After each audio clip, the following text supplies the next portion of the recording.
família vascaína, Eduardo Maiolo, canal Vascaíno Norte e Sul, falando aqui da cidade de Paracambi, no Rio de Janeiro, trazendo mais um vídeo para o canal, vídeo dessa quinta-feira, com a ressaca do dia seguinte, depois da vitória do Vasco ontem, apertada sobre o Vitória, pela Copa do Brasil, né, para o jogo que vai dar aí uma vaga para as semifinais da Copa do Brasil. A gente vai falar mais desse jogo, a gente vai falar do depoimento lá do pessoal da Sport TV, lá do Seleção Sport TV, acho que é Seleção Sport TV, eu esqueci o nome do programa, um programa que tem depois das partidas de futebol que eles transmitem, né? Lá o pós-jogo deles lá, onde o PC de Oliveira, estranhamente, mudou a opinião dele sobre o cartão amarelo para o cartão vermelho do Barros pela expulsão do Barros na partida de ontem. A gente vai falar de Sul-Americana, que aí o nosso adversário será o Independente Santa Fé. Isso mesmo, gente. River Plate eliminado. Não apurei essa notícia aqui ontem, eu esqueci de trazer. Vamos falar de Sul-Americana, vamos falar também de venda da SAF, né? Bastidores aí na justiça, e a Aresf aí que está querendo investigar essa venda da SAF para o Marco Lamáquia. Mas antes de mais nada, peço a vocês o joinha, o like, peço que se inscreva no canal, ative o sininho de notificações e também compartilhe esse vídeo com o máximo de pessoas possível. Se vocês puderem compartilhar para impulsionar o canal na plataforma do YouTube, eu serei muito grato a vocês. Na correria, gente, na correria como sempre, que agora são mais ou menos aí. Já passamos aí de 20 para 1, né, da tarde. E, cara, eu tenho que sair daqui 1h40.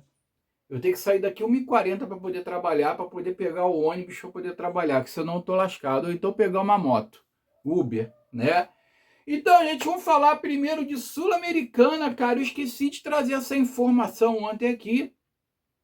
O River Plate foi eliminado nos pênaltis pelo Independente Santa Fé e será o próximo adversário do Vasco da Gama pelas quartas de final. Ó, tá dando para sonhar, hein, cara?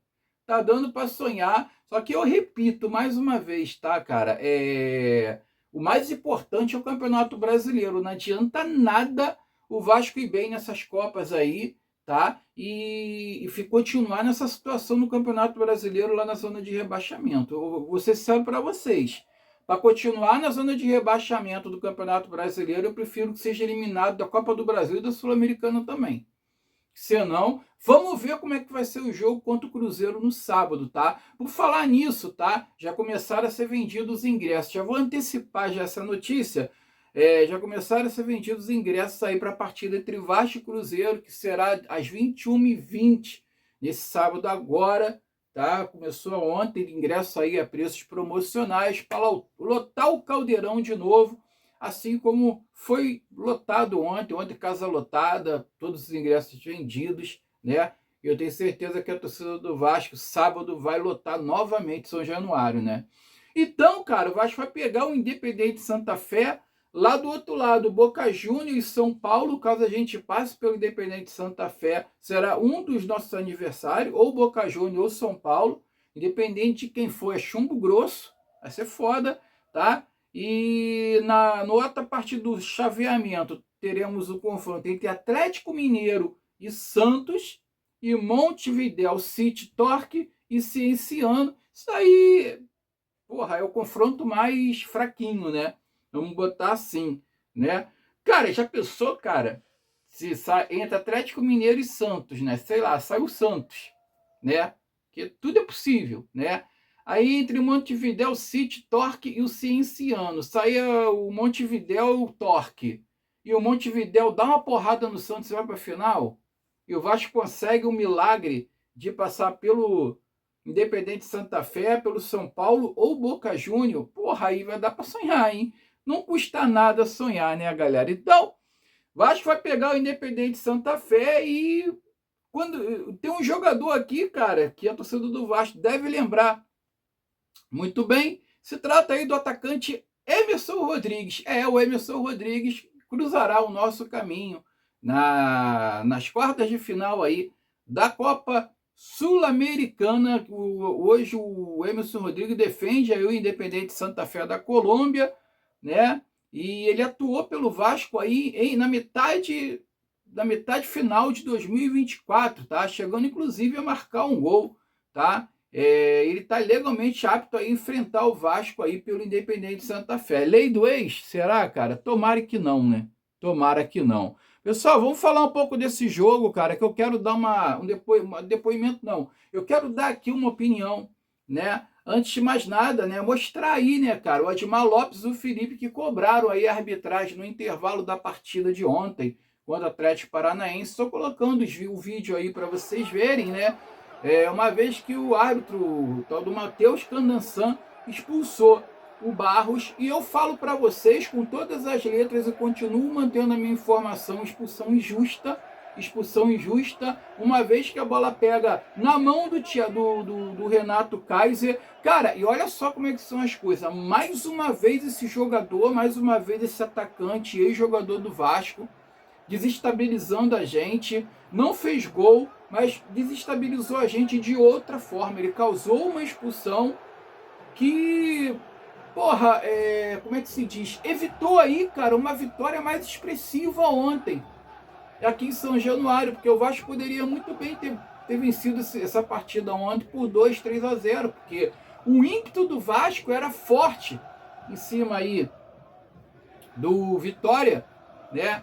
E se o Cauã Barros não tivesse sido expulso, talvez o Pedro Emanuel tivesse feito outras substituições, até mesmo para buscar um gol mais rápido, né? Ou até mesmo para ampliar o resultado. E não foi possível. Ele tem que fazer ali substituições ali de emergência, colocando o PH para fechar ali o meio-campo. Foi sábio, foi estrategista o técnico português, que ele poderia muito bem colocar o Sousa, empurrar para o empate aí e colocar a culpa na arbitragem, né? Não, ele preferiu inovar, correr o risco de botar o PH para fazer uma linha, fechar o corredor, a lateral, fechar ali o meio-campo também, né? E, cara, méritos também do Ramon Rick e do Thiago Mendes, que jogaram para cacete nessa partida de ontem, jogaram muito. O moleque, então, o Ramon Rick tá dominando esse meio-campo como se fosse um jogador experiente já.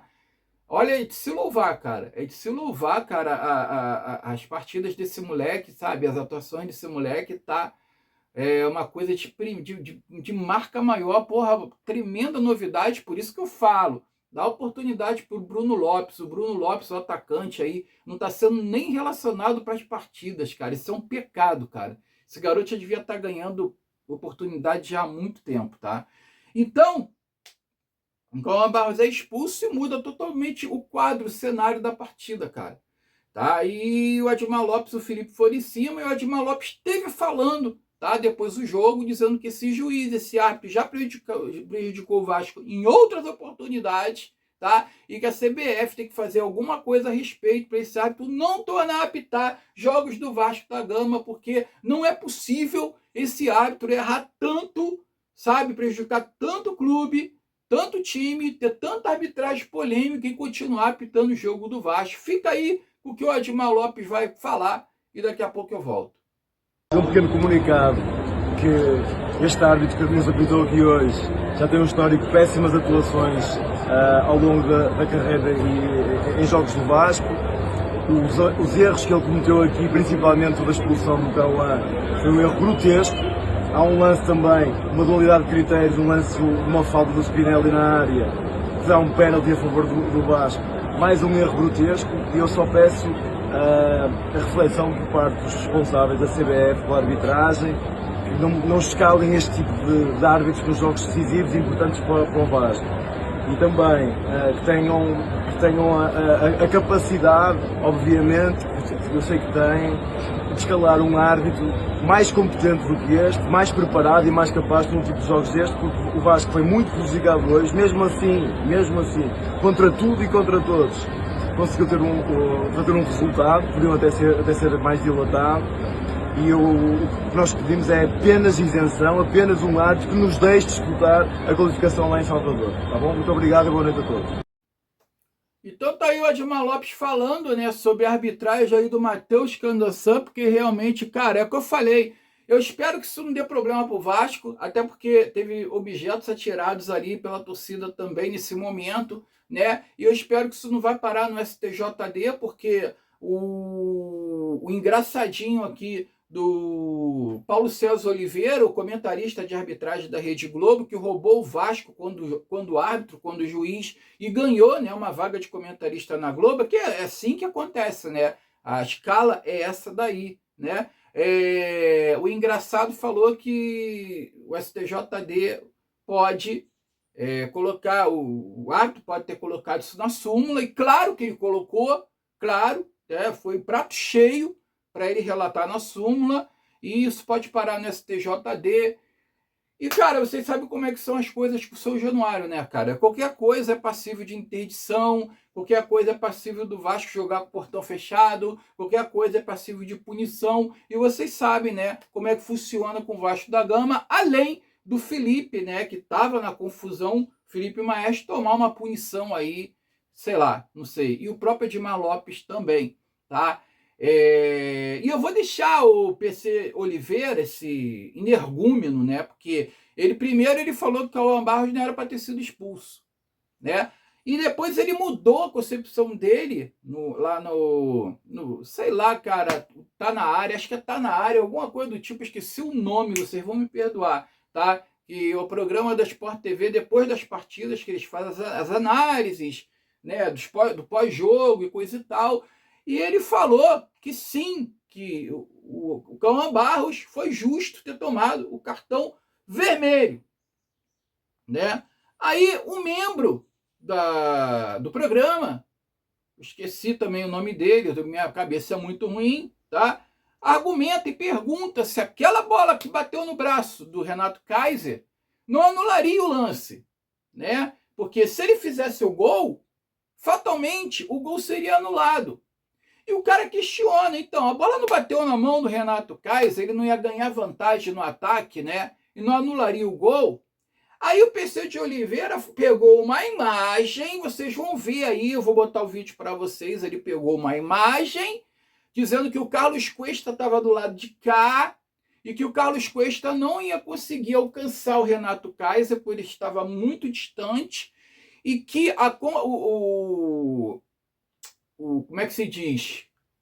O veredito só é dado depois que a bola entra para o gol. Se realmente saísse o gol, aí sim iria anular o gol ou não. Agora, se não houver a conclusão da jogada, não dá para você dizer se ia sair gol, se o cara ia tropeçar na bola, se ele ia tocar para o companheiro, ou se de repente ele ia tentar driblar o goleiro, se o Léo Jardim ia fazer a defesa, espalmar para frente, outro ia pegar, aí já anularia ali o braço, porque o braço do Renato Kaiser não foi intencional, então naquele primeiro momento o braço do Renato Kaiser não conta.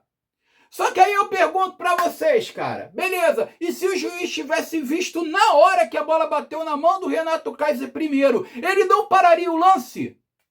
Ele não ia parar o lance porque o árbitro não viu, o imbecil do árbitro não viu que a bola primeiro bateu na mão do Renato Kaiser e ele ganha vantagem na frente ali do Cauã Barros, que sim, deliberadamente colocou o braço da bola, não devia. Eu falei, ele foi cabaço nisso daí, ele poderia deixar o Renato Kaiser seguir, que ele ia sair com o Léo Jardim, cara. E olha só, o Renato Kaiser, ele não ia tocar para companheiro nenhum. Tinha um companheiro dele acompanhando ele do lado esquerdo, mas ele não ia tocar essa bola para o companheiro. Ele ia tentar driblar o Léo Jardim e fazer o gol, ou tocar na saída do Léo Jardim. E o gol seria anulado, cara. O gol seria anulado. O Cauã Barros foi cabaço. Ele podia ter deixado. Porra, ele viu que bateu na mão do braço do Renato Kaiser. Ele tinha que sair da frente, cara. Vai, filho. Faz o gol. Vai lá fazer. Tá entendendo? Ele foi cabaço nisso aí. Só que é o seguinte, se o árbitro vê na hora que a bola bateu na mão do Renato Kaiser, ele teria parado a jogada, porque independente sem ser querer ou por querer, quando o atacante leva vantagem com uma bola na mão, a jogada tem que ser parada imediatamente. É porque o árbitro não viu, tá? Então, para mim, não é desculpa do Paulo César de Oliveira dizer que não sabe se ia ser gol, e tinha que esperar a conclusão da jogada para dizer que aquela mão ali anularia o lance ou não. Cara, isso para mim não é desculpa. Isso para mim não é desculpa. E o Eric Faria, o jornalista Eric Faria, parece que nessa manhã, aí sim, acho que foi no Redação Sport TV, que é o programa da manhã, né, lá da Sport TV, ele falou que o cartão vermelho no Cauã Barros foi exagerado. O Eric Faria falou que foi exagerado. Então, eles mesmo dentro da Globo, cara, eles divergem de opinião. Eles mesmo ali discordam entre eles, para vocês verem como é que é um negócio interpretativo. É um lance interpretativo. Vai muito do que o juiz olha e vai muito também da maldade do juiz, tá? Vai muito também da maldade do juiz, do clube que está inserido no contexto, ou dos clubes que estão inseridos no contexto, tá? Vai muito disso daí para o juiz tomar uma decisão ou mudar uma decisão. Então eu vou deixar aí o Paulo César de Oliveira mais uma vez, cara. É uma quadrilha organizada. É CBF, é comissão de arbitragem, é Rede Globo e é a porra toda. Você tá entendendo? Mal intencionados, mau caráteres, é uma quadrilha organizada. Vê aí com o que o PC de Oliveira tá falando. Daqui a pouco eu volto.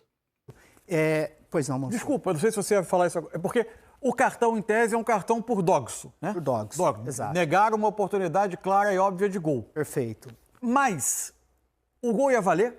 Ótima pergunta, só que quando o VAR vai analisar... Porque tem o toque na mão do autor do gol, do possível autor do gol. Mas a minha dúvida é como pode haver uma chance clara e óbvia de gol se o toque de mão tornaria o gol inválido. Perfeito. Todas as vezes que o árbitro toma uma decisão para aplicar um cartão vermelho por um motivo tático de uma possibilidade de sair o gol, não significa que é uma garantia que o gol vai sair. Então, o que ele tem que analisar aqui? Até o momento do toque do Barros, não tem infração do Renato Kaiser. Porque esse toque ele é acidental e depois, na sequência, você tem uma mão deliberada evitando uma possibilidade de gol. Só que, na sequência, a gente não pode fazer um exercício de adivinhação. O VAR ele toma a imagem com aquilo que ele já tem de concreto. O que vai acontecer depois, o Kaiser não é a garantia que o gol vai sair. O Kaiser pode tropeçar na bola, o Kaiser pode ir com essa bola, chutar para fora. A mão dele só vira infração se ele fizer o gol. Só vira infração, a infração só ocorre. É difícil essa interpretação. Por isso que é um lance didático, porque até o momento esse toque do Kaiser, de acordo com a regra, é um toque permitido. Entendi. Ela só passa a ser infração quando, a partir do toque, ela entra no gol, ou a partir do toque aqui, se não tivesse a infração Tiramos o Barros aqui. Ele chuta, essa bola bate no Kaiser, o Kaiser continua e faz o gol. A infração, ela é concretizada quando sai o gol. Antes de sair o gol, não tem infração do atacante, do Renato Kaiser. Então, esse toque dele é um toque permitido pela regra do jogo, porque é acidental. A partir desse toque, que é permitido, não tem nenhuma infração do Kaiser até esse momento. Na sequência, você tem, sim, uma mão deliberada do Cauã Barros. Então, a infração que deve ser julgada é a mão deliberada do Cauã Barros. Então, sim para cartão vermelho. É sim para cartão vermelho, até porque o Kaiser, na sequência, ele pode continuar com essa bola e fazer um toque para um adversário que pode continuar na jogada. Eu até pensei... Então, você não pode... óbvio de gol não necessariamente é um gol dele. Você sabe que eu pensei, até num lance hipotético, por exemplo, ele vai driblar o Jardim pega, faz a defesa, só que na hora de repor, ele solta a bola, o próprio Kaiser vai, rouba a bola do Jardim e faz o gol, vamos supor. Aí o gol valeria, não é? Porque aí sim valeria... se iniciaria uma nova jogada. Seria uma nova jogada, porque o que você tem que analisar é o cometimento da falta de uma mão deliberada, impedindo uma oportunidade clara de gol. A infração de mão, ela só vai ser punida se bater e entrar no gol. Se bater e ele imediatamente aqui fica com a bola e dá um chute aqui do meio de campo e cria uma chance imediata e faz o gol. Se ele continua com essa bola e esse companheiro dele vai para a jogada, lá na frente ele toca e o companheiro faz o gol, estando atrás da linha da bola, você não tem infração. Um dos chamados 4Ds é o domínio. Ele não chegou a ter a bola dominada antes. Se supunha que ele ia ter depois. É o domínio ou a possibilidade de dominar. Perfeito. É o domínio, direção, né? A distância tem que ser avaliada, mas sempre dentro de um contexto de tática também.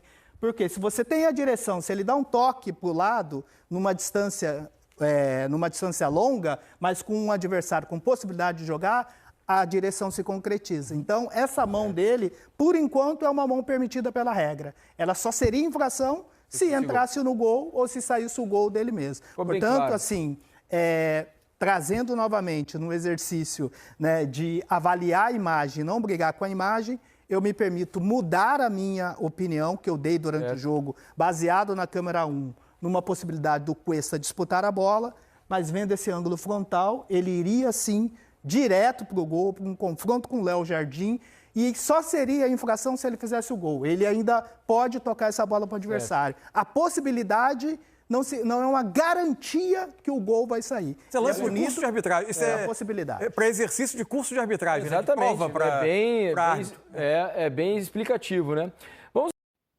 Então foi o que eu disse aí, cara. Não tem cabimento que ele está dizendo que a jogada tinha que ser concluída para o juiz dar a mão do Renato Kaiser ou não. Até porque se o juiz tivesse visto a bola batendo no braço do Renato Kaiser logo de cara, sem interferência do VAR, ele teria que parar a jogada, ele seria obrigado a parar a jogada, porque o Renato Kaiser ia tomar vantagem na frente do Cauã Barros com a bola no braço aí ali do jogador, do atacante lá do Vitória. Então, cara, isso pra mim não é argumento. Isso pra mim cara, é um árbitro que prejudicou o Vasco quando apitava constantemente, tá? É um árbitro que sempre que apitava jogos do Vasco, quando o Vasco tinha aquele timaço lá, ele dava um jeito de roubar para o adversário, até mesmo aqui em São Januário, jogos que eu estava presente em jogos que esse sujeito apitou e que ele prejudicou o Vasco ali, sabe?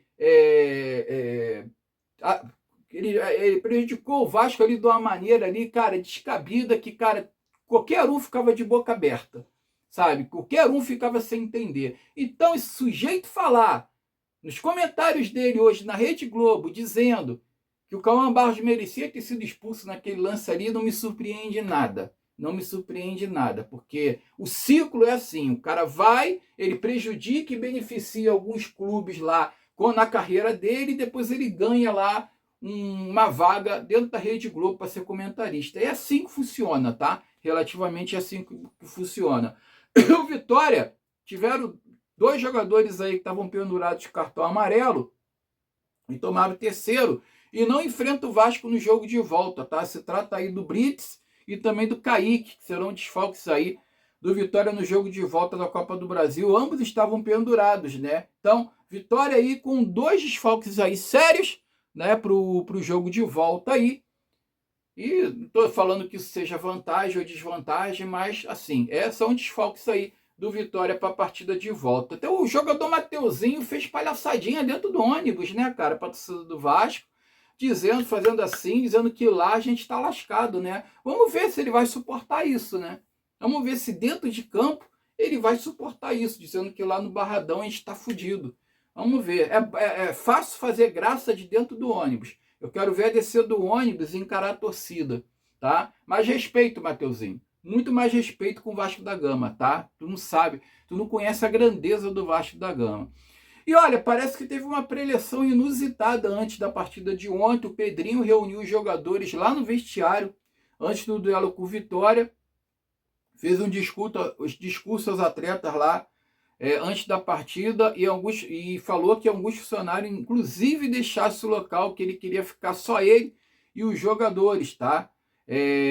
Pediu também que não fosse registrado o momento, e parece que foi marcado ali com emoção de alguns jogadores ali que chegaram a se emocionar com o discurso lá do Pedrinho, tá? E o Pedro Emanuel, inclusive, mencionou, tá? Destacou aqui o discurso que foi uma das melhores preleções que ele já presenciou na vida dele. O Pedro Emanuel falou que teve uma preleção de alguém diferente dentro do São Januário. Ele não quis dizer quem, né? E agora a gente sabe que foi aí o Pedrinho, né, gente? Presidente Pedrinho. Pessoal, vamos falar aqui rapidinho do Bruno Duarte, tá? O Bruno Duarte vai chegar, acho que de quinta para sexta-feira, na madrugada de sexta-feira. A delegação vascaína, a diretoria, vai tentar inscrever o jogador a tempo para ver se ele consegue jogar contra o Cruzeiro na partida de sábado pelo Campeonato Brasileiro. Mas o que é certo mesmo, ele está apto aí contra o Fluminense na próxima semana, no próximo sábado, né, às 21 horas, que acho que vai ser no Maracanã. Vai ser no Maracanã, o mando de campo é deles, né? Então, o Bruno Duarte aí chegando na madrugada de sexta, e só deve estar disponível aí na partida contra o Fluminense, mas a diretoria vai tentar inscrever ele para tentar jogar sábado agora, tá? Vamos falar da venda da SAF agora e também do empréstimo DIP, tá? Que parece que teve uma decisão aí importante na Justiça. A Justiça acelera a análise do DIP da venda do controle da VASP-SAF, tá? A quarta vara empresarial do Rio de Janeiro proferiu aí ontem, na quarta-feira, uma nova decisão da recuperação judicial do Vasco, estabelecendo prazos curtos para duas questões fundamentais: o financiamento do DIP e a alienação da UPI e Quite, que envolve o controle acionário da VASP-SAF. Diz que foi o doutor juiz Vitor Augustin Cunha, G-Code, Dias Torres, caraca, que nome grande, hein, cara, determinou que o administrador judicial, o Watchdog e o Gatekeeper apresentem conjuntamente até o dia 2 de setembro, agora, uma manifestação sobre as questões levantadas pelo juízo relacionadas às duas operações, tanto a venda da SAF quanto, né, o empréstimo DIP, né? O magistrado foi além, o parecer deverá ser crítico, propositivo, apontando risco de possíveis soluções alternativas e medidas de mitigação, buscando uma relação adequada e com os benefícios, e nas palavras próprias da decisão, sempre visando. Olha o que vai ser visado: celeridade, transparência, efetiva recuperação do Grupo Vasco, tá? E para que essa análise seja realizada, Vasco e a VASP-SAF deverão fornecer aos auxiliares do juiz acesso integral aos documentos financeiros, contábeis, contratuais e demais informações solicitadas. Então a Vasco vai ter que mostrar esses documentos aí para o negócio poder andar. Então depende muito aí também da diretoria do Vasco, né? Após o encerramento desse prazo, os autos seguirão para a manifestação do Ministério Público, tá? E há um prazo importante. Determinou que essa etapa em se envolvendo a alienação da UPI e Quite seja concluídos impreterivelmente até o dia 4/9, destacando a necessidade de evitar prejuízo em razão do fechamento da janela de contratação. Ou seja, cara, tudo isso aí vai ter que estar sendo feito e realizado até o dia 4/9, tá? Para não prejudicar o Vasco na janela. Mas eu vou ser muito sincero para vocês, 4/9 já está muito em cima, cara. Acho que a janela fecha dia 9 de setembro, se eu não me engano. Cara, não vai dar tempo. Não vai dar tempo, cara. Não vai dar tempo, tá? Eu acho que o Vasco tem que contratar aí esse Bruno Duarte. Acho que agora está em cima do argentino lá, o Pablo Solari, né? Vai ser a proposta de 9 milhões de euros no jogador. Cara, onde é que o Vasco vai tirar 9 milhões de euros agora para contratar o Pablo Solari, cara? Pelo amor de Deus, né? Vai trazer o Bruno Duarte agora. Bota ali, vamos ver se ele dá certo. Bota o Sousa como zagueiro ali no lugar do Cuesta. Porque o Cuesta, Deus que me perdoe. E deixa o Ramon Henrique no lugar do Tietê, cara. Acabou. E efetiva o Bruno Lopes. Começa a dar chance pro Bruno Lopes no ataque ali, cara. Forma um ataque com o Colídio, o Andrés, o Bruno Lopes. Ou o Bruno... Esse rapaz que vai vir agora aí, cara. O Bruno Duarte. Entendeu? E fecha, cara, e bota o Sousa na zaga. Bota o Sousa na zaga que ele joga como zagueiro também. Entendeu? Faz o simples, faz o feijão com arroz, pra gente ver o que acontece aí, pra ver se esse time não começa a ganhar aí no Campeonato Brasileiro, cara.